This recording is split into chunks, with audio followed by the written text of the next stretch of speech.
आप देख रहे हैं आपका अपना न्यूज़ 24। आप हमारी पहचान।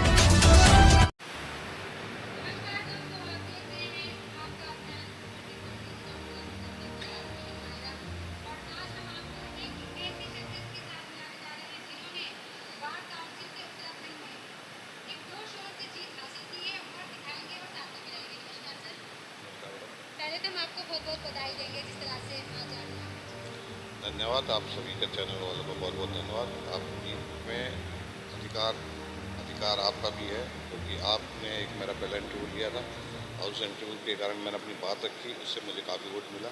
आपका बहुत बहुत धन्यवाद। सर, सबसे पहले हम भी अपने चैनल के माध्यम से शुभकामनाएं देना चाहेंगे कि हमारे चैनल का तो एक छोटा सा मतलब ये प्रयास था, बाकी ये आपका सम्मान और सारे सम्मानित अधिवक्ताओं का प्यार है जो आप फिर से एक बार विजयी बने हैं, और हम भी अपने चैनल के माध्यम से आपको बहुत शुभकामनाएं देते हैं। सर, हम जानना चाहेंगे आपसे विशेष मुद्दे आपने उस टाइम पे इंटरव्यू पे बताए थे कि हम उन मुद्दों पे काम करना चाहेंगे, तो सर अभी आपका क्या आगे रहेगा प्रयास? तो ये जो चुनाव था, ये 104 लोग लड़ रहे थे पूरे उत्तराखंड में, और जो वोटर थे 12,000 के लगभग वोटर थे। 11,000 के लगभग 11,000 वोट पड़े जो वैलिड वोट थे। जो हमारा कोटा था, जो डिसाइड हुआ था फर्स्ट प्रेफरेंस के लिए, जो प्रोविंशियल वोट होता है, फर्स्ट प्रेफरेंस का था 452 वोट, और मेरे को मिले हैं 484 वोट। तो मैं फर्स्ट प्रेफरेंस में ही सारे अधिवक्ताओं की मेहनत से, युवा दौर की मेहनत से मैं जीत गया पहला।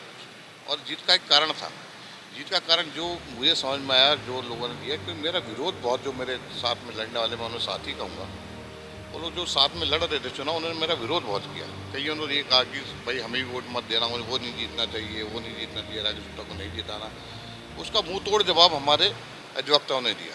जो भी उनके मेरे पास एलिगेशन लगा रहे थे, उटपटांग एलिगेशन थे उनके, जो सिद्ध करने में, साबित करने में वो लोग नहीं कर सकते थे, मनगढ़ंत था उनके, और उसका मैंने कभी जवाब किसी भी चीज़ में नहीं दिया। मैं शांत रहा। उसका जवाब मेरे वोटरों ने मुझे वोट दे के दिया।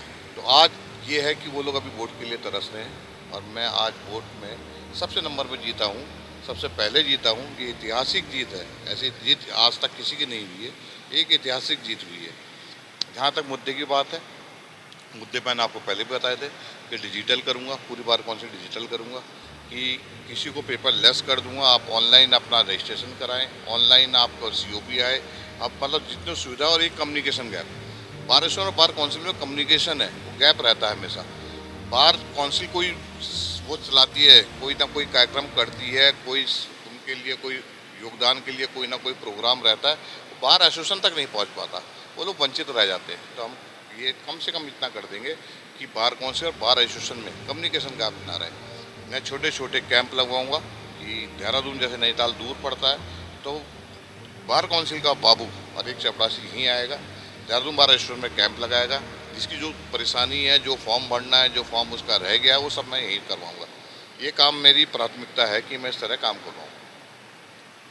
और सर, हम जानना चाहेंगे एक विशेष मुद्दा जो चैम्बर के लिए है, उस पर आपकी क्या विचार है?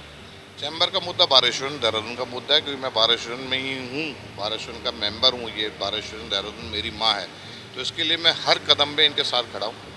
अभी जो आंदोलन हुआ था, इसमें भी इन्होंने, जब उस समय मैं चेयरमैन था, सौभाग्य था मेरा, मैं चेयरमैन था, तो इन्होंने कहा कि एक दिन की कॉल हमसे मांगी थी, तो पूरा उत्तराखंड मैंने बंद कराया था। पूरे उत्तराखंड में किसी वकील ने काम नहीं किया। ये मैं बड़े गर्व से कह सकता हूँ कि किसी भी बार काउंसिल के चेयरमैन की कोई हिम्मत नहीं थी। पूरा उत्तराखंड बंद करा था, मैंने बंद करा। इवन हाई कोर्ट में भी उस दिन काम नहीं हुआ था। एक चीज़ और हुई थी, एक बार हमने UCC के खिलाफ हमने धरना दिया था, सचिवालय घेराव कराया था। उस समय भी मैं चेयरमैन था, वो भी सौभाग्य मुझे मिला, धरना प्रदर्शन करने का, मेरा नेतृत्व करने का सौभाग्य मिला था। वो नेतृत्व भी मैंने किया था। उस दिन भी पूरे उत्तराखंड के वकीलों को हमने कार्य से विरत किया था, और हमारे ये बड़ी खुशनसीबी है। और मेरा एक अनुशासन था कि अधिवक्ताओं ने मारा, उन्होंने कोई काम नहीं किया। ये दो चीज़ मैंने की थी, और अभी भी मैं कहता हूँ, अगर हमारी बार एसोसिएशन चाहेगी मेरी मदद लेना, तो मैं बिल्कुल उनकी मदद करने के लिए तैयार हूँ, और सरकार से अपील करूँगा कि इनकी मांगें मान लें।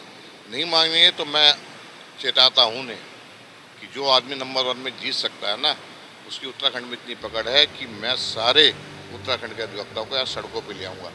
तब सरकार का घेराव होगा, ऐसी शीशालीदड़ ना हो, ऐसा आंदोलन ना हो, इससे बचे और कम से कम अधिवक्ताओं की जो चैम्बर की मांग है वो उसको पूरा करें।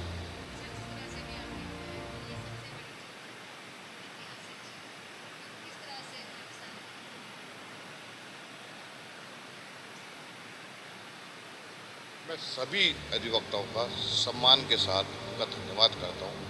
मतलब उन्होंने इतना मुझे ऋणी बना दिया ये वोट देके कि मैं प्रत्येक अगर आदमी के पास एक एक माला पहना के उसे धन्यवाद करूँ ना, वो भी कम है। शायद मेरे पास शब्द नहीं है, शब्द नहीं है। जितने शब्द हैं मैं उस शब्द में ही बोल रहा हूँ। उनका आपके चैनल के माध्यम से सभी अधिवक्ताओं का, देहरादून के, विकास नगर के, ऑल ओवर उत्तराखंड के अधिवक्ताओं को मैं हाथ जोड़ के धन्यवाद करता हूँ कि आपने मुझे सिलेक्ट समझा और पूरे उत्तराखंड में नंबर 1 में मुझे जिताया है। इसका मैं शायद ही किसी की ज़िंदगी में ये पल आता है। वो पल मेरा कल था और आज है, ये साल मेरा रहेगा, क्योंकि आप लोगों ने इतने वोटों से मुझे जिताया है। आप सभी का बहुत बहुत धन्यवाद। और मैं आपके किसी भी काम आ सकूँ, अब मैं ही ऐसा अधिवक्ता हूँ जिसका 24 घंटे फ़ोन खुला रहता है, कभी मेरा फ़ोन बंद नहीं होता। आप कभी भी मुझे फ़ोन करके बुलाएंगे, कोई काम होगा तो मैं उनके साथ हमेशा तैयार हूँ। कंधे से कंधा मिला के उनके सुख में तो नहीं तो, लेकिन दुख में जरूर मैं उनके साथ खड़ा रहूँगा। किसी समस्या के साथ उनके साथ खड़े रहूँगा, उसका निदान करने का प्रयास करूँगा। जितना मुझसे प्रयास हो सके करूँगा, उसमें मैं सफल भी होऊंगा।